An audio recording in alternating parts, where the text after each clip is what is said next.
guys, it's Jay from ASMR for Nerds. So today we're just going to finish up what we did last time, and that is reading Darwyn Cooke's Kryptonite. Now, assuming you guys did watch the first video, you will learn that Darwyn Cooke has recently passed at the age of 52. And this sent quite a shock through the comic book world. So I thought it was appropriate to read you guys my favorite Darwyn Cooke story. Now he is known more for his artwork, as he did not write that many stories. And he in fact did not do the artwork on this story. However, this is my favorite written Superman story. So that is the Darwyn Cooke I wanted to share with you guys. So today we're going to finish up the Kryptonite story. And we're on chapter 3.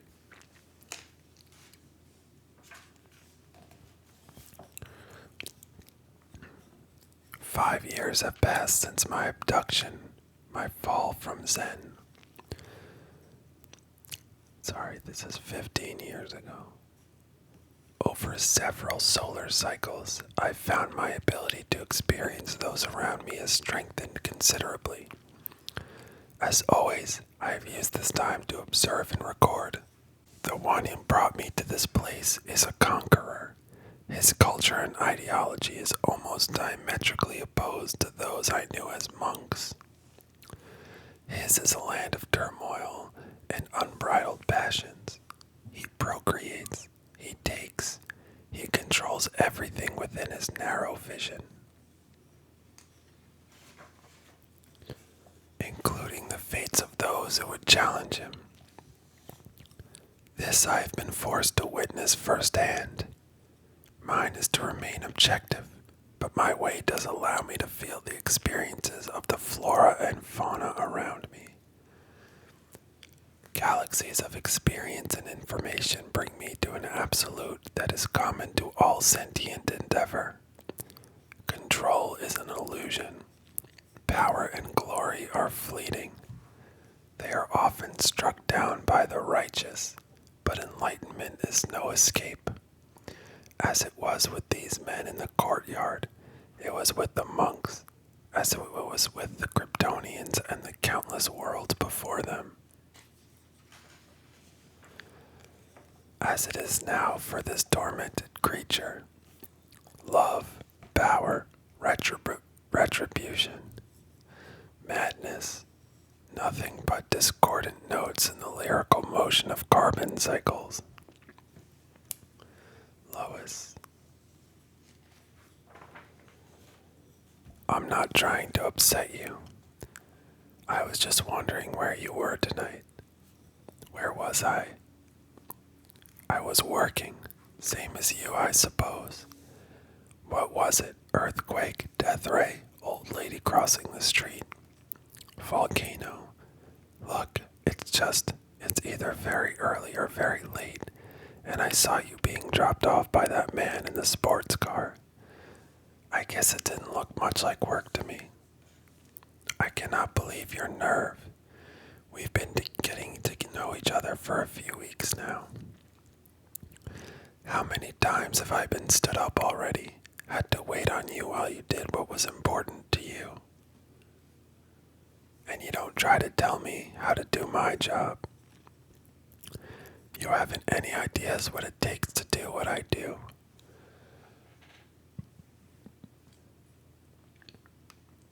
Lois, let me finish. You are the most wonderful man imaginable. I adore you. Let me finish. You are the most wonderful man imaginable. I adore you. I'm even kind of flattered to see you get so possessive. But you can't ask someone to be there for you unless you're committed to being there for them. But Lois, people needed me. How could I turn that on and off? Well, that's it, isn't it? You can't turn it off. It's what makes you so important to everyone. To know you're there watching out for us. Do you see?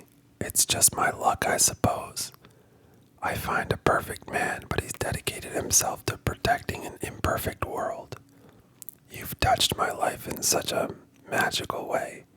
It means the world to me. But you belong to the world, not to me. Couldn't we? No, darling, we can't. Has it arrived yet? He's in the lounge, sir. Send it in.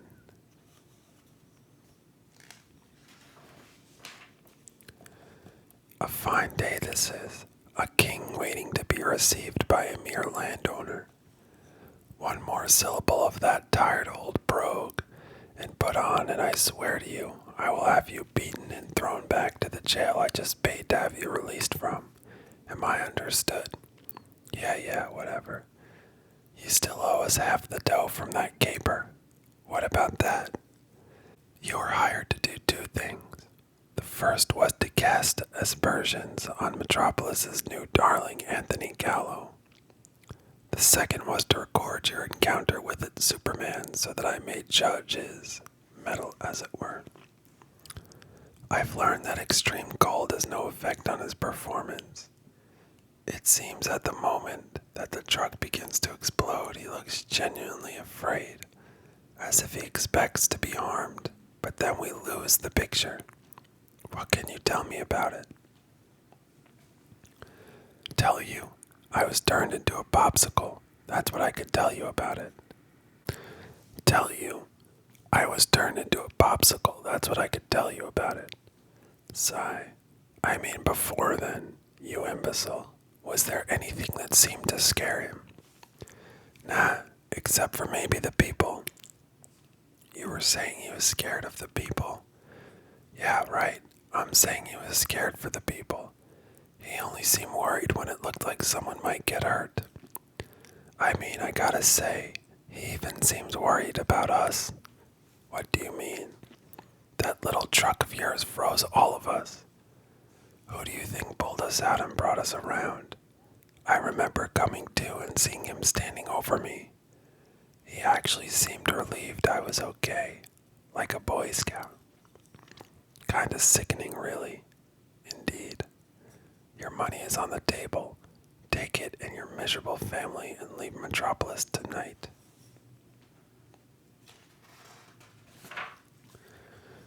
Not much to talk about. The worst thing I've seen so far is a valet dropping some speed on one of the delivery drivers. I mean, like stop the press. How'd the thing go last night? Anything we could use? Nada. It seems the only thing Mr. Gallo is guilty of is falling for yours truly. And you could blame him for that. I've been clinically proven I'm irresistible. And modest. Don't forget modest. I've gotta run. It looks like old Luther is about to make our lives richer with another of his stirring speeches. You know, Jimmy, it is a casino. Why not concentrate on the large money that moves through there? If there's a crooked angle, that means there's a skim. Sounds like a plan. Later. Good morning to you all. It is indeed a treat to be able to chair this year's Sick Kids Fun Day.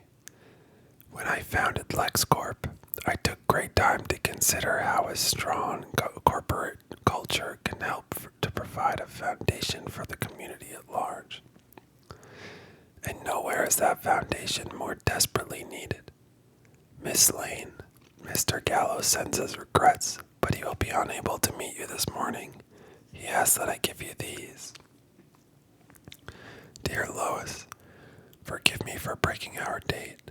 I hope the card makes up for it, and if you could be so kind, I ask that you present it to the crowd at the appropriate time. Drinks later.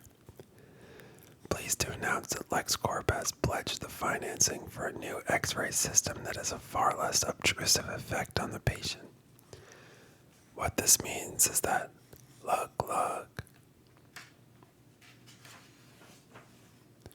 happy fun day, Metropolis. Superman, hey Superman. Hi. I know this is kinda awkward, but there's something I have to talk to you about. You mean now? It's sort of. Here, this will explain it all.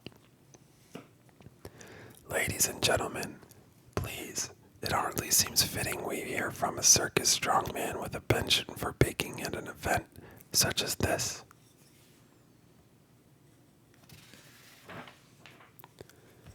Lex isn't going to like this.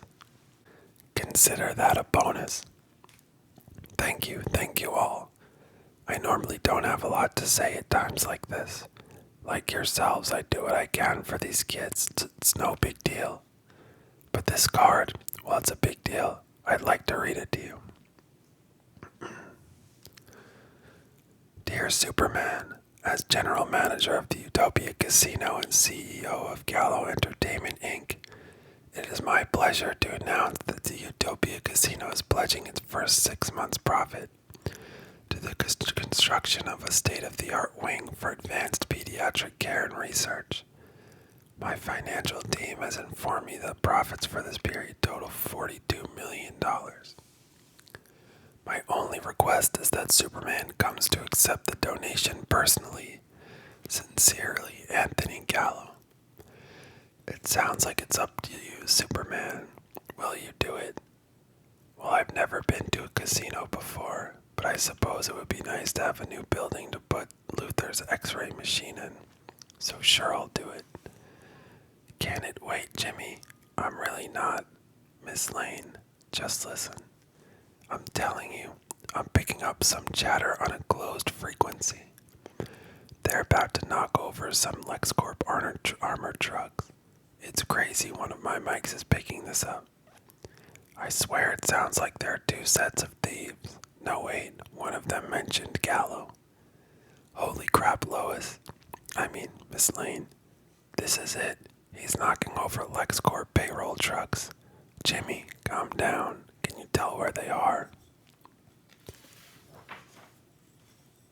No, but they must be close. The signal is way too clear.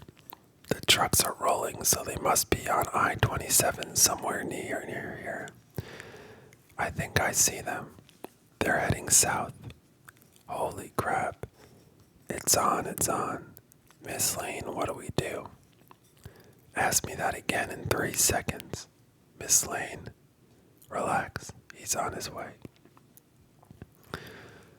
If Gallo's behind this, he's in for a world of hurt. No calls. Yes, Mr. Gallo.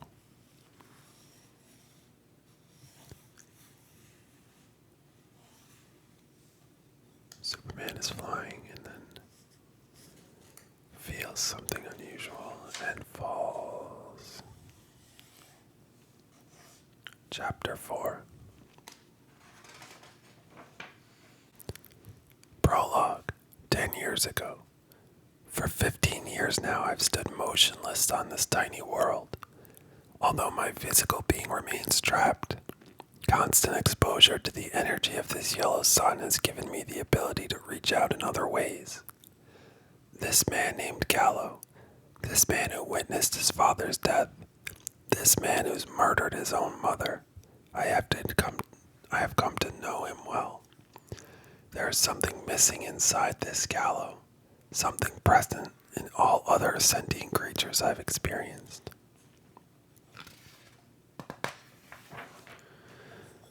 The monks, these villagers, even Gallo's ruthless patriarch, they are all connected by a communal order of emotions. That afternoon in this courtyard, Gallo's complicity in his own tragedy was so complete that he destroyed his ability to feel. Now he simply consumes. Having consumed everything within his grasp, he has decided to move on. I feel I have the ability to repel him with my presence and have him leave me here, at peace with my fate. Instead, I have formed a tenuous bridge between us. We shall leave this place together. Gallo's sole motivation is acquisition. Beyond that, I sense naught but a yawning void. My purpose is far more certain. This is bringing me closer to what it is I seek. Closer to the Kryptonian, closer to the sun. Metropolis. It's true what they say. It's like a car accident or pulling a ripcord and realizing the chute didn't open. Time drops to its knees and crawls. Everything flashes out by sequence. Friends, enemies, the smell of fresh cut sawgrass. Mom, Dad, the precise light and warmth of the sun on my face. I don't want to die. I love you, Lois Lane. As the ground flies up towards me, child and desperate things spring to mind. Why is this happening to me? Please let me live.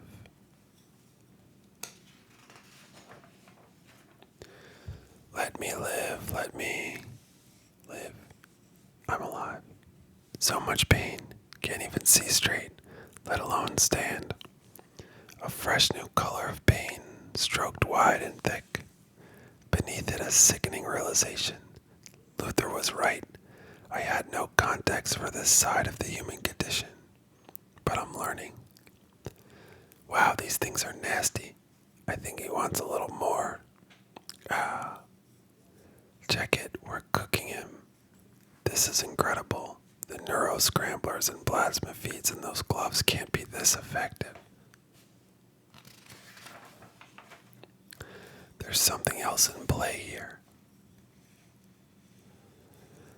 Look at him, he's punchy. I'm getting him real.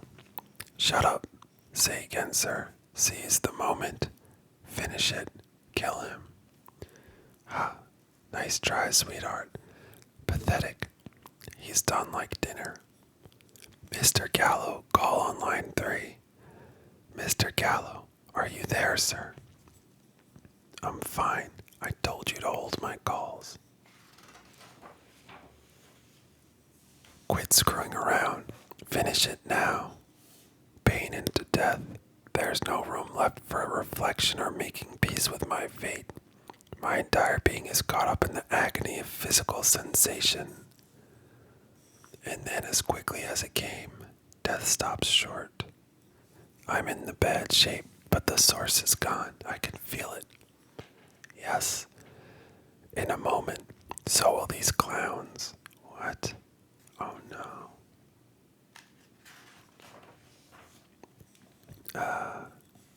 Fascinating. Oh no, it can't be. Superman, are you alive? I suppose I am. Jim? Oh jeez. I mean, what a relief you're okay. I need you to help me. I have to get away from here before the crowds start. Sorry, come on now. We have to climb out of here. I'll phone Lois and no, I don't want her to see me like this. Right, school. I know where we could go. Oof. Don't go soft on me, Lois Lane. Look, Chief, I love destroying powerful and corrupt men as much as the next girl. But with Gallo, it just doesn't add up. I think Luther might be staging these crimes to smear Gallo. The Wonder Twins have come up with nothing. And my gut tells me Gallo's on the level. Wonder Twins, Kenton Olsen, good one. Listen, Lane, I know you've met this guy, and I have to admit his stun at the hospital today has won him the city. But do an old man a favor. Read the morgue file on your hero's time in Las Vegas.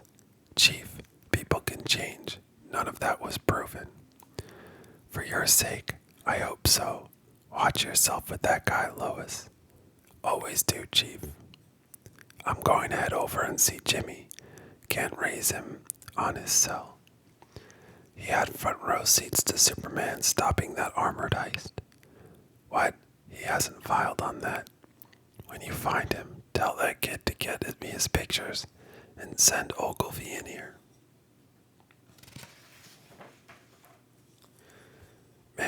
this ride could ride. Did you see the look on that guy's face when we asked to borrow his truck? How are you doing? Where do you want to go? I mean, we could go to my place, but it's like over an hour. Jim, calm down. You're doing great. Just calm down. Take me to Clark's. He's your friend and I trust him. He'll know what to do. Wow, Clark's. Okay, let me see. Clark's place. Oh crap, hold on. We gotta make this exit. I'm afraid you're too late. There's nothing to see up there. What are you doing here and what are you talking about? Simply protecting my interests. Someone tried to rob me today and my men's investigation led them here. Really? Apparently someone left a room full of high-tech equipment unattended and in a neighborhood such as this. Right, well played. I don't suppose you've called the police. My men will take care of it. I bet they will. What are you after, Luther? There's something I want you to see, Lois. Come now. I won't bite. This is some crib. You have Gallo. I like the view. Mr. Ogilvy, it is my understanding that you're here to clear up your marker. May I ask, did a rich relative pass on? What? I'm just trying to figure out where you suddenly found the $90,000 you owe me. Ogilvy, you are a degenerate gambler and a liar. What information could you possibly have for me? Oh, well, I haven't. I have something more important than money. Information. It's something I overheard at the paper. They're out to get you. I see I have your attention now. Don't take my word for it, Lois. See for yourself. Where did you get this? My trucks are all equipped with cameras. It's really something to see, isn't it? They're hurting him. Indeed they are. It looks like your golden boy isn't as durable as we thought. How can this be? I'm not sure, Lois, but I can tell you this. I'm going to find out.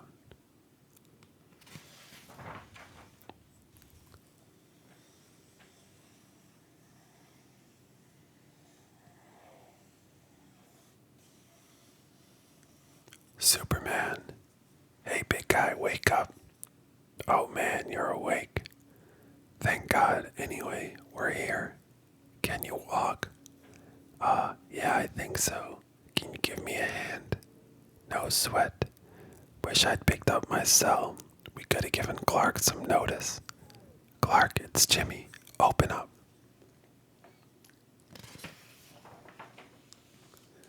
Superman. Clark, give me a hand, will you? This guy weighs a ton.